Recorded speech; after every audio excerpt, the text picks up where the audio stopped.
The massive crystalline structure of the Galactic Council chamber floated in the void between dying stars, its faceted surface reflecting the last gasps of ancient suns.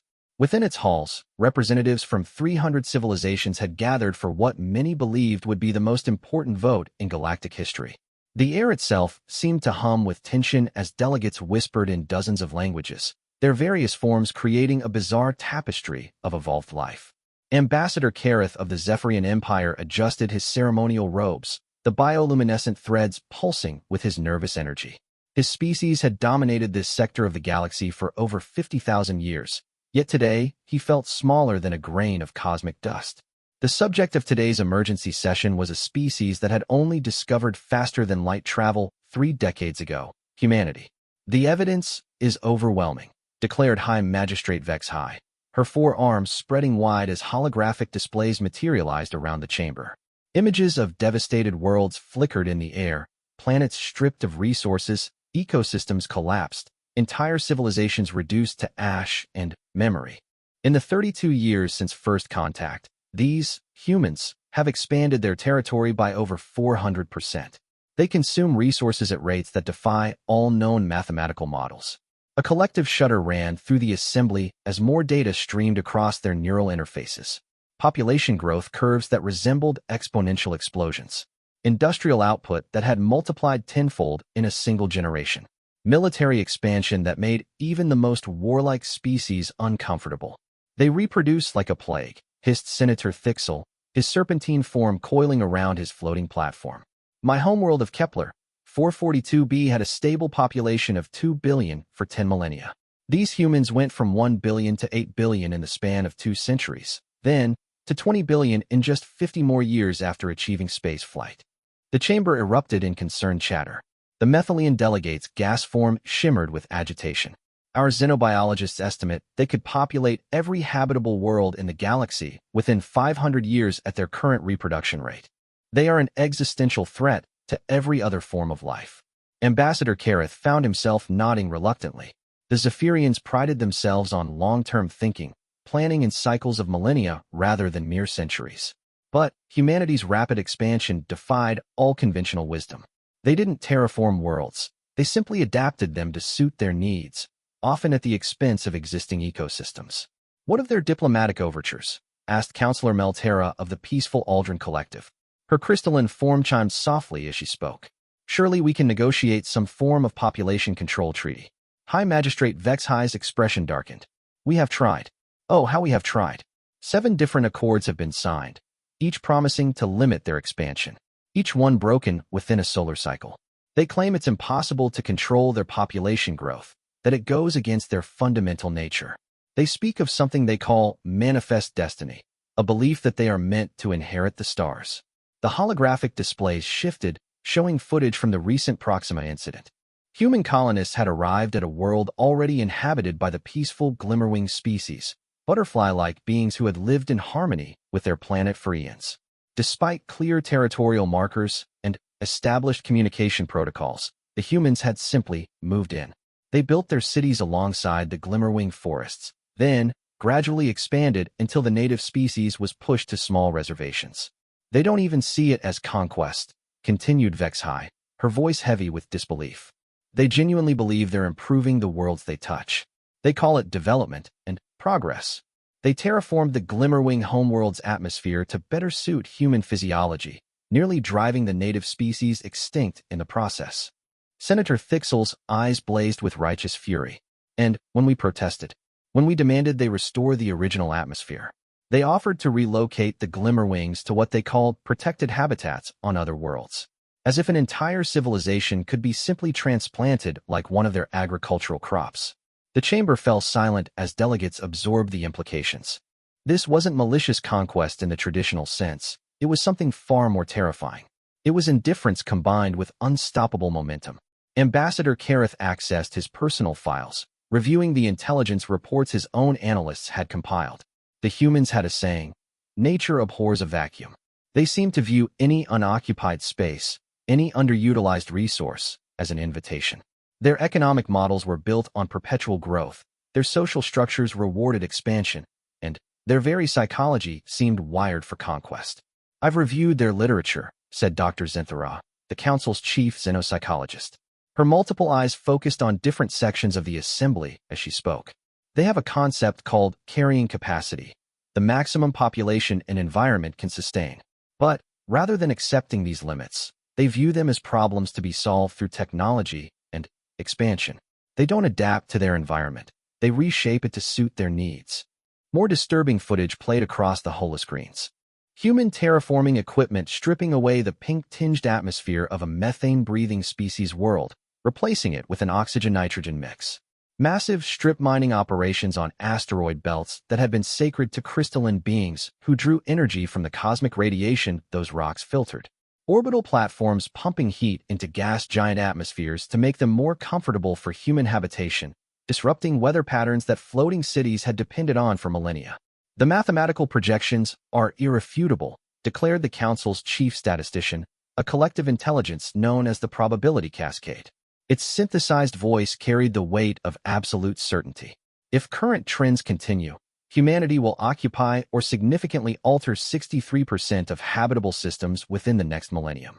The displacement of existing civilizations is not an unfortunate side effect. It is an inevitable outcome. Ambassador Kareth felt a chill run through his exoskeleton. His own species had once faced a similar crisis, though on a much smaller scale. An aggressive neighbor had begun expanding into Zephyrian space, not through war, but through simple demographic pressure. They had been forced to take drastic action to preserve their civilization. But this was different. This was on a galactic scale. We have 3 options before us today, announced High Magistrate Vexhai, her voice carrying the weight of eons. First, we can attempt another diplomatic solution.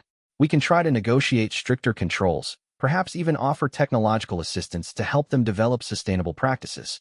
Second, we can impose a quarantine, containing humanity within their current territories through force if necessary. A murmur rippled through the assembly. Quarantine had been used before, but it required constant military pressure and resources few civilizations could spare long-term. And humans had already proven remarkably adaptable and resourceful when faced with obstacles. The third option, Vexhai continued, her voice dropping to barely above a whisper, is immediate and total elimination. The Annihilation Protocol would sterilize every human world simultaneously, removing the threat permanently. The chamber erupted in chaos. Delegates shouted in dozens of languages, their various forms of communication creating a cacophony of sound, light, and electromagnetic noise. The Annihilation Protocol had been created during the galaxy's darkest period, when a species of mechanical beings had threatened to convert all organic matter into their own kind. It had been used only once in recorded history, and the psychological scars still haunted many civilizations. Ambassador Kareth found himself thinking of the human delegation he had met just weeks earlier. They had been so enthusiastic, so eager to share their culture and learn from others. Dr. Sarah Chun, their lead diplomat, had shown him pictures of her children and spoken passionately about humanity's dream of exploring the galaxy. Her smile had been genuine, her intentions seemingly pure. How could someone so individually pleasant be part of such an existential threat? I understand the moral implications, said Vexhai, raising her voice above the din, but we must consider the mathematics of survival. Humanity's expansion rate guarantees that within 2 millennia, they will either directly displace or significantly disrupt every other spacefaring civilization in the galaxy. They are not evil. They may even be genuinely benevolent by their own standards. But their very existence is incompatible with ours. The debate that followed would be remembered for centuries. The compassionate coalition, led by species that had coexisted peacefully for millennia, argued for one more attempt at diplomacy. The isolationist bloc demanded immediate quarantine, willing to commit their combined fleets to containing humanity. The Pragmatic Union, composed of civilizations that had survived their own existential crises, grimly supported the Annihilation Protocol. Their military capabilities are advancing as rapidly as everything else, warned General Keftar of the Hexapod Defense Forces. Our intelligence suggests they will achieve Class 5 technology within 50 years. Once they develop true faster-than-light weapons and dimensional manipulation, quarantine becomes impossible. This may be our last opportunity to act.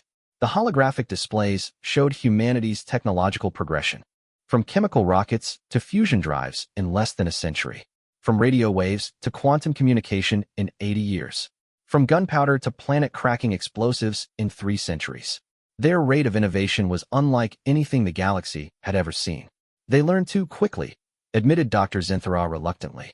The xenopsychologist had spent decades studying human behavior and found herself reluctantly impressed despite the threat they posed. Every failed experiment teaches them something new.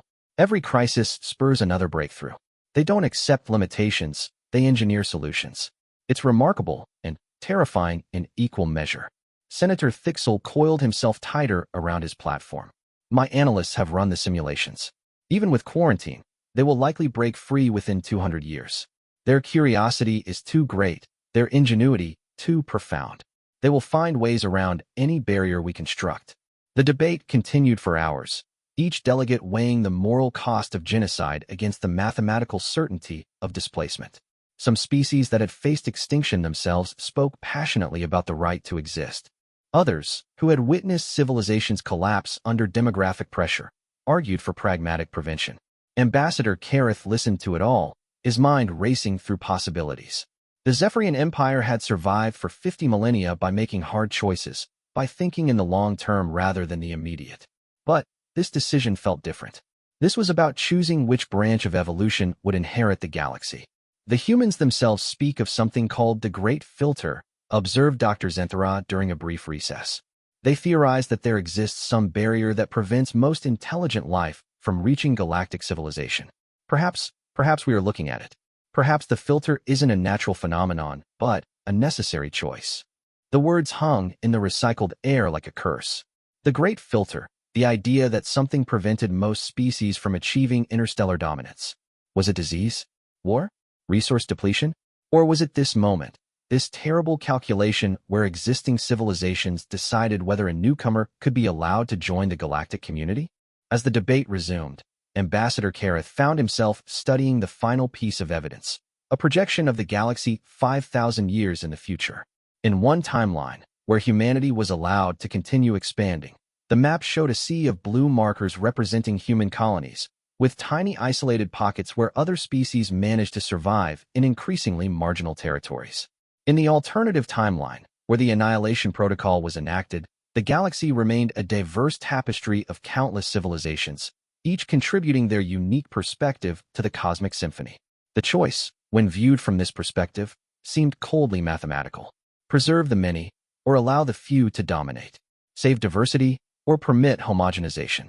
Maintain the complex ecosystem of galactic civilization, or watch it simplify into something entirely different.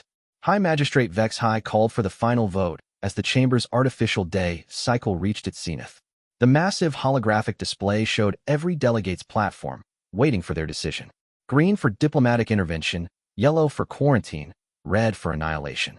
Ambassador Kareth looked at his voting interface, knowing that his choice would help determine the fate of 20 billion humans who had never personally harmed anyone, who were simply following their nature as they understood it. They dreamed of exploring the stars, of building a better future for their children, of unlocking the mysteries of the universe. Their crime was existing too successfully, expanding too quickly, consuming too much. But he also thought of the glimmerwings, slowly dying in their shrinking forests, of the methane breathers losing their worlds to terraforming, of the crystal entities watching their sacred sites become mining operations, of the countless species that would face displacement or extinction if humanity's expansion continued unchecked. The mathematics were undeniable. The projections were clear. The choice was terrible, but necessary. Ambassador Kareth cast his vote and watched as the galaxy's future was decided by the aggregate wisdom of 300 civilizations who had learned that sometimes survival required the courage to make impossible choices. The results appeared on the central display as the chamber fell into absolute silence.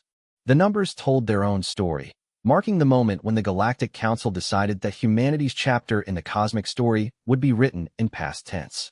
In the depths of space, automated systems began receiving new orders, their artificial intelligences calculating trajectories and charging weapons that had been built for the singular purpose of ensuring that some threats to galactic civilization never had the chance to reach their full potential.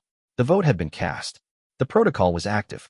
And, somewhere in the void between stars, the machinery of annihilation began its patient work, Admiral Sarah Chun stood on the observation deck of the UES Prometheus, watching the blue-white marble of Earth turn slowly beneath them. The planet looked peaceful from orbital distance, its cities glittering like scattered jewels against the dark continents. 20 billion people called it home, and another 50 billion were scattered across humanity's growing network of colonies. None of them knew they had approximately 72 hours left to live. The message from the Galactic Council had arrived via quantum burst transmission just 6 hours ago. No negotiation, no final warning, no opportunity for appeal. Just a cold statement of fact. The Annihilation Protocol had been approved by a vote of 847 to 23, with 12 abstentions. Humanity had been judged incompatible with galactic civilization and marked for immediate extinction. Admiral, we're receiving priority transmissions from all colonial governors, reported Lieutenant Commander Park, her voice tight with controlled panic. They're demanding explanations for the mobilization orders. The Outer Rim colonies are asking why we've activated the Phoenix Contingency. Shin closed her eyes briefly. The Phoenix Contingency, humanity's most closely guarded secret, a protocol developed in the darkest days of the colony wars when extinction seemed possible. No one had ever expected they would need to activate it against aliens who claimed to be peaceful. How long until the first Council strike forces reach our outer territories? She asked. Intelligence estimates 4 hours for the nearest colonies, maybe 8 for the core systems, replied Commander Torres, her tactical officer. His hands moved constantly across his displays, coordinating humanity's desperate response. But, Admiral, the numbers, they're sending everything. Every major fleet, every alliance member. We're looking at a coordinated assault involving at least 40,000 ships. The magnitude of it was staggering. Humanity's entire military consisted of perhaps 3,000 vessels, most of them designed for exploration and colony defense rather than all-out war. They were outnumbered more than 10 to 1 by an alliance that included civilizations thousands of years older and more advanced. Ma'am, incoming transmission from Colonial Command, announced the communications officer. It's General Harrison. The holographic image of Earth's military commander materialized in the center of the bridge. General Harrison looked as if he had aged a decade in the past 6 hours, his weathered face etched with lines of stress and exhaustion. Sarah, please tell me our intelligence is wrong, he said without preamble. Please tell me we're not looking at the complete extermination of our species. I wish I could, Michael, Shin replied quietly. But the data is confirmed.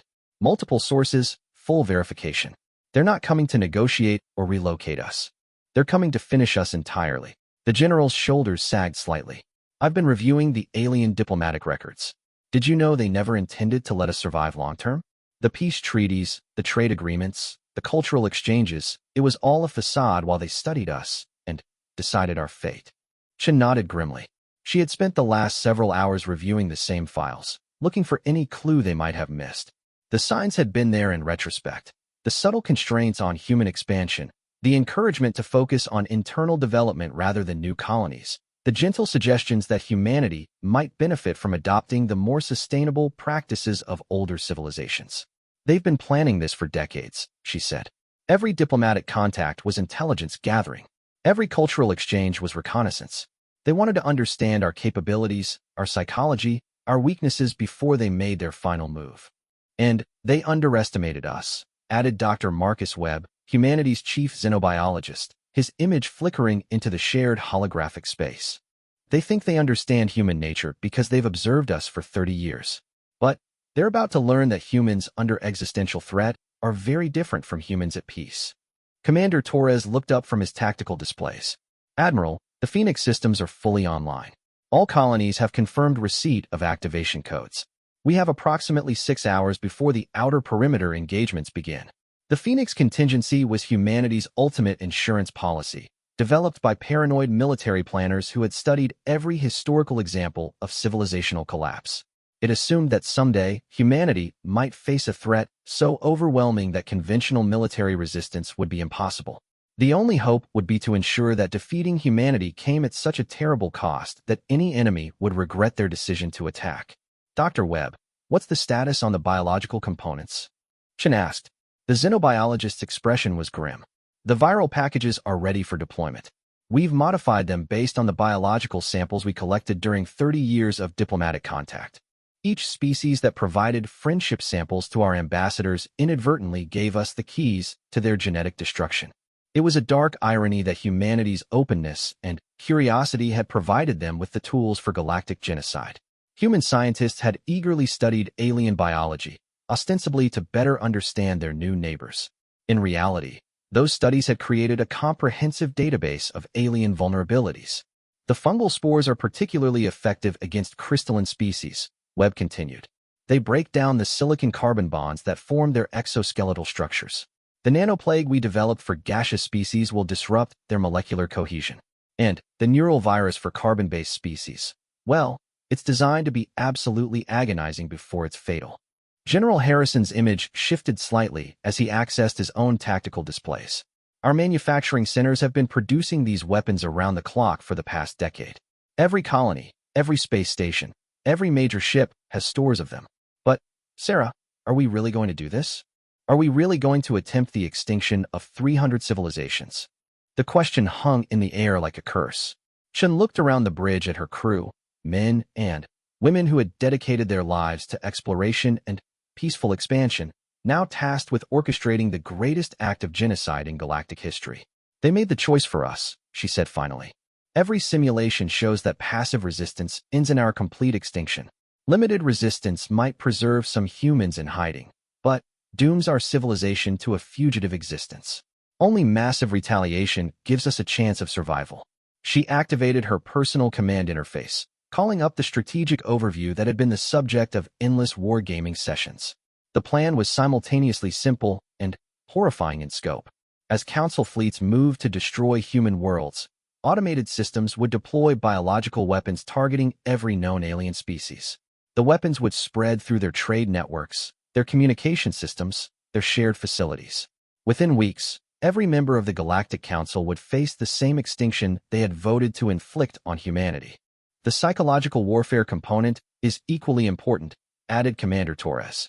We're going to broadcast the truth about what they're doing to every civilized world in the galaxy. We'll show them that their leaders condemned humanity to death not for any crime, but simply for existing too successfully. The plan relied on the assumption that most alien civilians were as ignorant of their leader's decision as most humans had been about the threat they posed. If they could create widespread panic and revolt within the Council species, it might force a ceasefire long enough for negotiations. Admiral, first contact with enemy forces in the Kepler 438 system, reported Lieutenant Commander Park. Colonial Governor Martinez is requesting permission to implement full Phoenix protocols. Chun felt a moment of vertigo as the reality hit her. In a matter of minutes, she would give the order that would either save humanity or damn the galaxy to unprecedented carnage. There would be no going back, no opportunity for reconsideration. Dr. Webb, are you absolutely certain about the weapon effectiveness? She asked.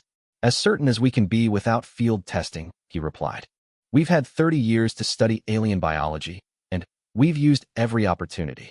The friendship exchanges, the scientific collaborations, the medical assistance programs. We collected comprehensive data on every species.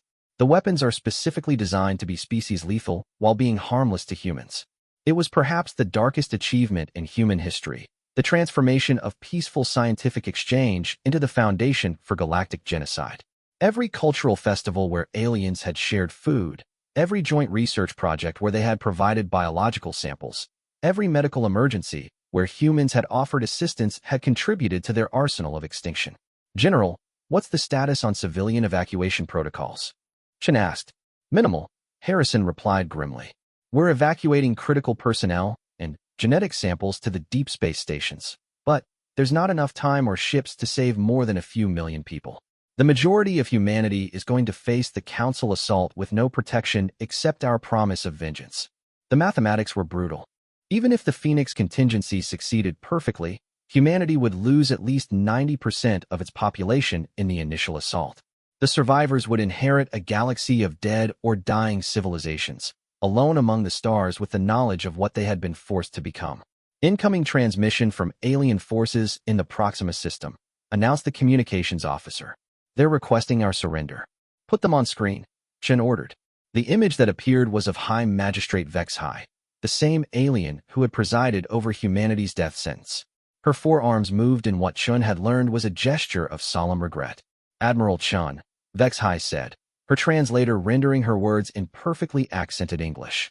I want you to know that this decision was not made lightly. Your species has remarkable potential, but that potential comes at a cost the galaxy cannot bear. We offer you one final opportunity to minimize the suffering. Order your fleets to stand down, instruct your colonies to offer no resistance, and we will ensure that the end is swift and painless. Chen studied the alien's face, looking for any sign of doubt or reconsideration. She found only sad certainty, the expression of someone who believed they were performing a necessary but tragic duty. High Magistrate, Chen replied, you've made a fundamental error in your calculations. You've assumed that humanity will accept extinction passively, that will go quietly into the dark because you've decided we're inconvenient. You've spent 30 years studying our culture and technology, but you've never understood the most important thing about us. Vexhai's expression shifted slightly, uncertainty flickering across her alien features. And what is that, Admiral? Chen activated her command authority, sending the authorization codes that would unleash humanity's final gambit across every human world and ship. The Phoenix contingency was now active, irreversibly set in motion. In a matter of hours, the galaxy would be transformed beyond recognition. You've never understood, Chen said quietly, that humans would rather burn down the universe than accept defeat. The transmission ended, leaving the bridge in silence. In the tactical displays, the first icons were changing color as human colonies began implementing the protocols that would spread death to every corner of galactic civilization. Admiral, said Commander Torres, his voice barely above a whisper, long-range sensors are detecting massive Council fleet movements. They're not just targeting our colonies, they're moving toward Earth itself. Chen nodded. She had expected this. The Council wanted to end humanity's story at its beginning, to destroy the homeworld that had given birth to their perceived threat. It was symbolic as much as strategic, the complete erasure of human civilization from the galactic record. How long until they reach Earth, she asked. 18 hours at their current speed. But, Admiral, the numbers, they're sending over 8,000 ships directly at us. Every major alien civilization has contributed vessels to the Earth assault fleet. The irony wasn't lost on her. Humanity's birth world would die under the combined might of 300 civilizations, all united in their determination to prevent humans from joining the galactic community. It would be the greatest military action in recorded history, and its target was a species that had achieved spaceflight barely 50 years ago. Dr. Webb, deploy the orbital release packages, Chun ordered. If they want to visit Earth, let's make sure they bring some souvenirs home. The packages were humanity's last gift to their alien neighbors, atmospheric dispersal systems that would seed the debris from Earth's destruction with every biological weapon in their arsenal. The Council fleets would carry death back to their homeworlds in their hull plating, their air recycling systems, their cargo holds. Admiral, said Lieutenant Commander Park, we're receiving transmissions from human colonies throughout the galaxy. The first Phoenix deployments have been successful. Biological weapons are spreading through the alien communication networks faster than their containment protocols can respond. Chun watched the tactical displays as red warning indicators began appearing throughout Council space. Each indicator represented a world where alien civilians were beginning to experience the first symptoms of extinction, the same extinction their leaders had voted to inflict on humanity. In the Zephyrian Empire, the silicon-eating virus was already spreading through their crystalline cities. On the gas giant platforms of the Methylene Collective, nanoweapons were disrupting the molecular cohesion that held their gaseous forms together. Throughout the territories of carbon-based species, a neural plague designed to cause maximum suffering before death was propagating through their population centers. The scale of it was unprecedented in galactic history. Never before had one species attempted the simultaneous extinction of hundreds of others. But then, again, never before had hundreds of species conspired to eliminate a single civilization for the crime of being too successful. General Harrison, what's our defensive posture for Earth? Chen asked. Every ship we can spare, every orbital platform, every surface-to-space weapon system, Harrison replied. We'll give them a fight they'll remember for the few hours they have left to live. The biological weapons should reach their homeworlds within days of our defeat here.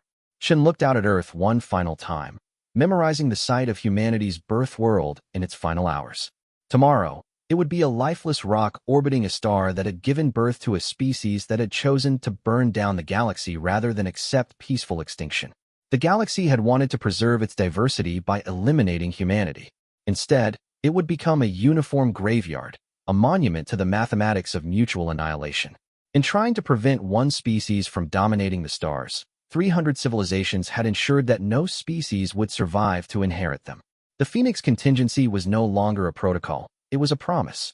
If humanity burned, the galaxy would burn with them. The silence was absolute.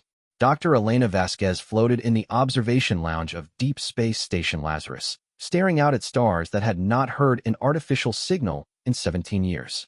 The emergency beacon from the Proxima Centauri system had gone dark 8 days ago, marking the end of the last known alien civilization. The galaxy, which had once hummed with the chatter of 300 spacefaring species, now spoke only in the whispers of cosmic radiation and solar wind. She pressed her hand against the transparent aluminum viewing port, feeling the slight vibration of the station's life support systems.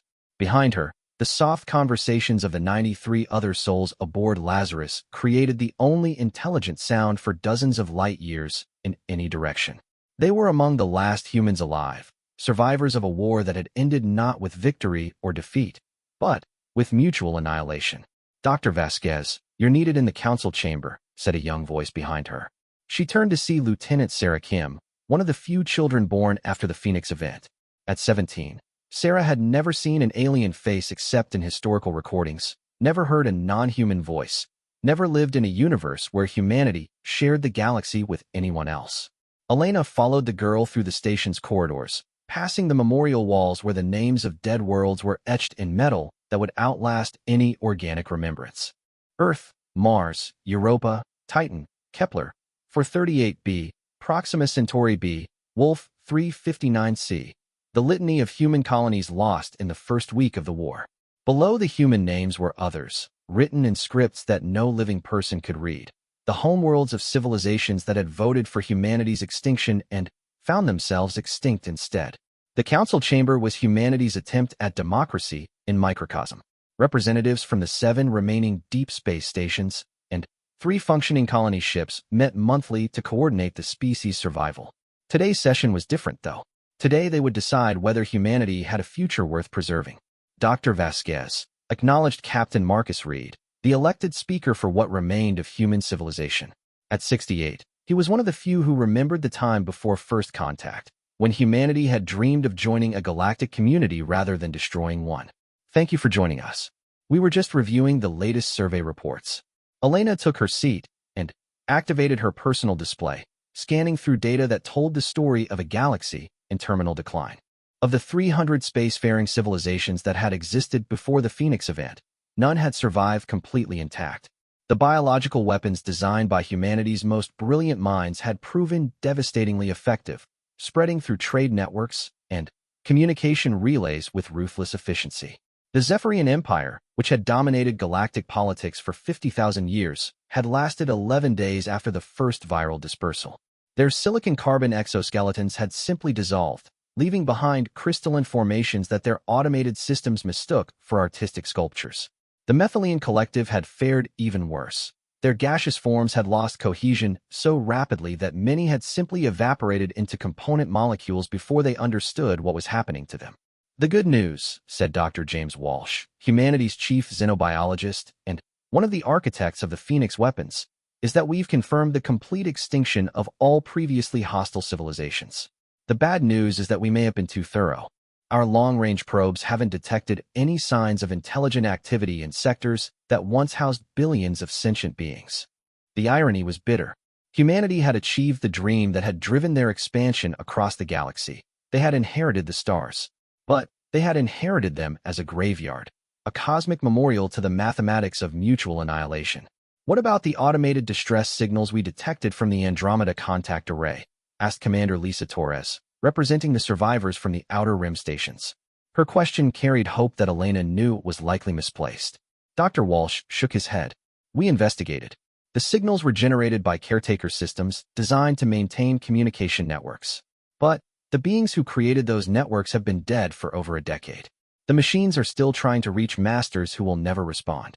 Elena pulled up her own research files, data that had consumed her life for the past 17 years. As humanity's leading expert on galactic ecology, She had been tasked with understanding the full scope of what they had done and whether any recovery was possible. The cascade effects have been worse than our worst-case projections, she reported to the assembled representatives. It wasn't just the direct casualties from our biological weapons. The collapse of galactic civilization triggered secondary extinctions as trade networks failed, scientific collaborations ended, and dependent species lost their technological support systems. The holographic display at the center of the chamber showed a three-dimensional map of the galaxy, color-coded to represent different types of civilizations before the Phoenix event. Elena manipulated the controls, fast-forwarding through 17 years of collapse. The hegemony of collective minds lasted 6 months after the initial biological attack, she explained as red zones spread across the display. But they were a synthetic species that depended on biological clients for creativity and innovation. When their client species died, they couldn't adapt quickly enough to survive on their own. More colors faded from the galactic map as Elena continued her grim report. The Peaceful Meditation Alliance actually survived the biological weapons entirely. They were energy beings with no physical form to target. But they couldn't psychologically cope with the death of their physical partners. They committed collective suicide 8 months after the war began. Captain Reed leaned forward in his chair. And the Compassionate Coalition? They were the ones who voted against the Annihilation Protocol. Gone, Elena replied flatly. They were too integrated with the species that were targeted. Their economies, their transportation networks, their communication systems, all depended on partnerships with civilizations that we exterminated. They lasted longest, almost 3 years, but eventually their isolated remnants succumbed to resource depletion and psychological collapse. The chamber fell silent as the implications sank in. Humanity had not simply defeated their enemies. They had eliminated every form of intelligent life that had achieved spaceflight. The galaxy that had once teemed with diverse civilizations, from crystalline collectives to gaseous entities to energy beings, was now empty except for the scattered remnants of the species that had caused the catastrophe. Dr. Vasquez, asked Dr. Walsh quietly, in your professional opinion, is there any possibility that some alien civilizations survived in isolation? Perhaps species that had no contact with the galactic community? Elena had been dreading this question. She had spent years analyzing the propagation patterns of the Phoenix weapons, tracing their spread through every known communication network and trade route. The results were unambiguous. The weapons were designed to be pandemic in nature, she said. They used the aliens' own infrastructure against them. Every quantum communication relay, every faster-than-light courier ship, every diplomatic vessel became a vector for extinction. Any civilization advanced enough to be a long-term threat to humanity was also connected enough to be reached by our weapons. She paused, looking around the chamber at faces that carried the weight of unprecedented genocide. There might be pre-spaceflight species on isolated worlds, civilizations that never achieved faster-than-light communication. But anyone who could have posed a future threat to human expansion, they're gone. Lieutenant Sarah Kim, representing the post-Phoenix generation, raised her hand tentatively. Dr. Vasquez, I've read the historical records about before the war. The aliens had art, music, philosophy, scientific discoveries that we never understood. Are those all lost forever?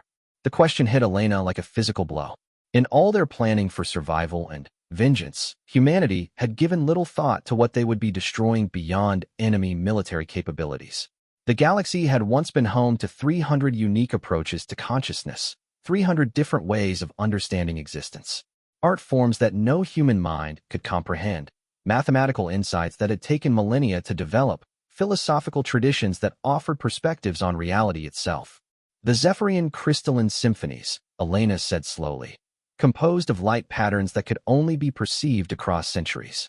The Methelian cloud paintings that existed as atmospheric sculptures in gas giant storms.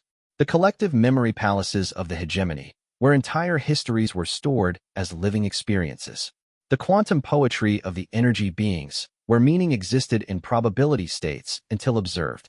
She looked down at her hands, remembering the cultural exchange programs she had participated in during her graduate studies. She had once attended a Glimmerwing harmony dance, where butterfly-like aliens had created music through the synchronized movement of their iridescent wings. The memory was beautiful and terrible now, knowing that no Glimmerwing would ever dance again. It's all gone, she continued. Every unique perspective on existence, every artistic tradition, every scientific insight developed by non-human minds. We didn't just kill 300 species. We eliminated 300 different ways of being conscious, of understanding the universe. The silence that followed was broken by Commander Torres. But we survived.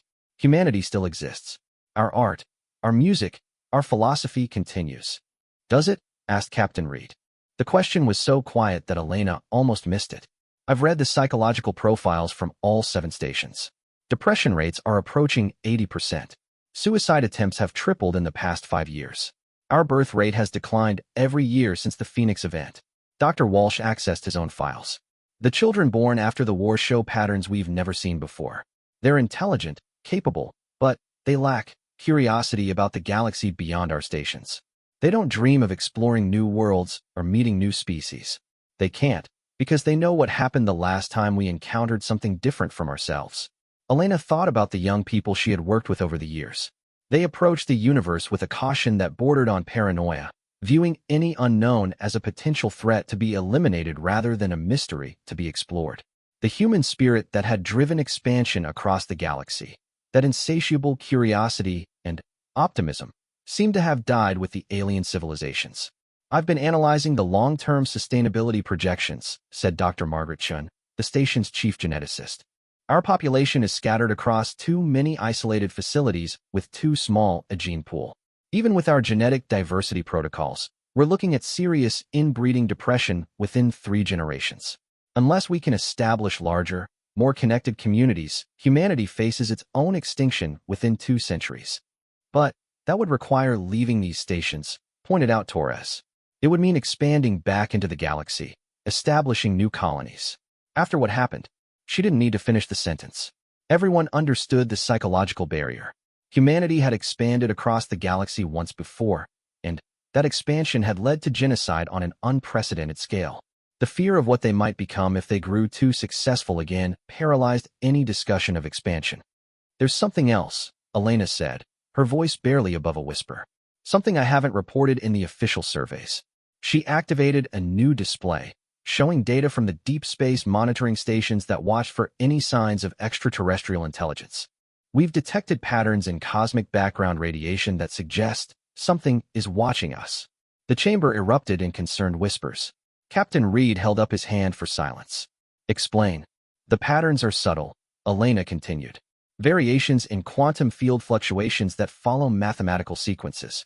They're not natural phenomena, but they're not from any technology we recognize. Someone or something is out there, observing our activities, monitoring our communications. Dr. Walsh leaned forward intently. Could it be survivors from one of the civilizations we targeted? Unlikely. The patterns don't match any known alien technology. But they're definitely artificial, definitely intelligent. Elena paused, considering her next words carefully. I think we're being studied, just like we studied the galaxy before the Phoenix event. Someone or something is trying to understand what we are, what we're capable of. The implications were terrifying. If there were other intelligent species beyond the 300 they had exterminated, species that had observed the galaxy-wide genocide, humanity might be facing judgment for their actions. The mathematical precision of the monitoring patterns suggested observers with technological capabilities far beyond anything humans or their former enemies had possessed. What do you recommend? Asked Captain Reed. Elena looked around the chamber at the representatives of the last human communities. They were the inheritors of a galaxy they had emptied, the children of a species that had chosen extinction for all rather than extinction for themselves. The weight of that choice would define humanity's future, however long that future might last. We have 3 options, she said finally. We can remain in isolation, maintaining our current communities until genetic decline or resource depletion ends our species naturally. We can attempt limited expansion, risking the psychological and social problems that led to the original crisis. Or we can try to make contact with whatever is monitoring us and face judgment for what we've done. The debate that followed would determine humanity's final chapter. In the observation lounges of 7 deep space stations, the last humans in the galaxy looked out at stars that had once hosted the dreams and aspirations of countless species. Now those stars shone down on empty worlds, silent cities, and the automated systems that continued their programmed functions long after their creators had turned to dust. The galaxy was quiet now, its vast distances filled only with the expanding wave fronts of humanity's final message to the cosmos. The Phoenix event had succeeded beyond its designer's wildest projections, transforming a universe of diverse civilizations into humanity's private graveyard. But, in that silence, something else was stirring. In the quantum foam between galaxies, in the dark matter structures that connected distant stars, ancient intelligences that had watched the rise and fall of countless species were beginning to take notice of the newcomers who had managed to accomplish what even cosmic catastrophes had failed to achieve. The stars were silent, but they were not empty. And humanity's real test was only beginning.